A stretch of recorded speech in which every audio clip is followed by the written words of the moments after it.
Of course, the socialist primaries. The newspaper's still full of it. Of course they are, Stuart.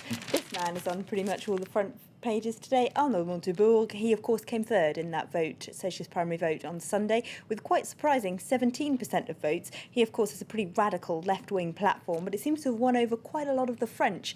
And now of course he's really the kingmaker between the two who got through to the second round this coming Sunday, François Hollande and Martine Aubry.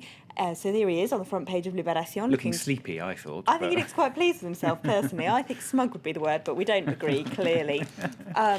Anyway, he's given them this exclusive interview in which he refuses to call on his supporters to back either Hollande or Aubry. He was kind of expected to tell them to back Aubry because she's positioned herself to the left of Hollande throughout this campaign. But he tells Libération they're both just two sides of the same political coin. And when they ask him if he's not secretly jockeying around in the background to become Prime Minister for whichever one of them eventually becomes president, he denies that completely, saying he's not worried about his own political future. He's worried about the future of France. So they're cozying up to the left then. I can imagine that Le Figaro, the right-wing paper, not so keen on this. Yes, Libération, of course, is quite glowing about Montebourg. Le Figaro takes, as you might expect, the opposite point of view.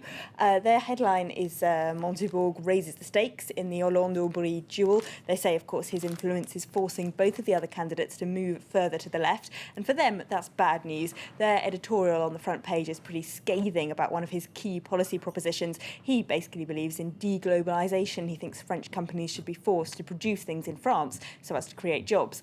But Le Figaro says in this day and age, you can't possibly carry out that kind of economic protectionist policy. You have to accept that French companies will make things in China where the labour costs are cheaper. Now, another story, scandal, corruption. You've been talking about it almost every day, really, on the French newspapers with secret cash loads of suitcases full of cash. Now, though, a British scandal is making it into the French papers. Yes, for some international balance, the Defence Minister, British Defence Minister Liam Fox, is in so much trouble he's even managed to get into Le Figaro, which isn't normally particularly interested in British politics. Now, why is Liam Fox in trouble if you've not been following? This is over his relationship with a man called Adam Werrity, who was his old flatmate, who apparently went on a number of foreign visits with him, although he isn't actually any kind of government employee, handed out business cards saying he was Fox's advisor, and also ran the British branch of a US right-wing lobbying group from a parliamentary office next door to Fox's, although, of course, he had no official purpose being there. Now, this might seem, as you said, not terribly severe when it comes to all the suitcases of cash that have been bounded about in French politics, but the British papers, of course, taking this pretty seriously. At the moment, Prime Minister David Cameron is standing by Fox, and Le Figaro says his position probably should be safe, but it does depend if the British papers have got any more juicy revelations about him and his relationship with this man, Adam Werrity. We'll see over the next few days, no doubt. Now, you've got some people with egg on their faces. It's the organisers of the Tour de France. Yes, they're in trouble, according to Slate, because the route of next year's Tour de France, which isn't meant to be officially revealed until next week, got leaked by a Dutch website. Now, it's meant to be top secret, so this is terribly embarrassing for them, Slate says.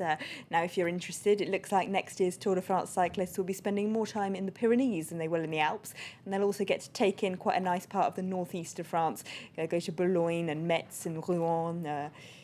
That's very nice. Well, we shall wait and see whether they got it right. And finally, we're going to have to shorten the newspaper review, I gather, because one of the papers, which you talk about almost daily, could be going out of business. Well, yeah, France's biggest tabloid, François, biggest and probably closest to what you might call the British tabloid, slightly trashy red-top mode of journalism, is on the verge of going out of business. Its staff have published a communiqué today saying that their proprietor, who wants to get rid of the paper, really hasn't been able to sell it, isn't able to find anyone to buy it, and so he's looking at closing it down. Now, they're going on strike today, so no François published today. In protest, they're trying to call on the owner of the paper to change his mind and put some more funding into it, not pull the plug. But it looks like the French bastion of real tabloid journalism might be going out of business. At least you'll have slightly less papers to read every morning. Elena, thanks very much. That's Elena with the French newspapers then here on France 24. Headlines again, then the road to hell. The view of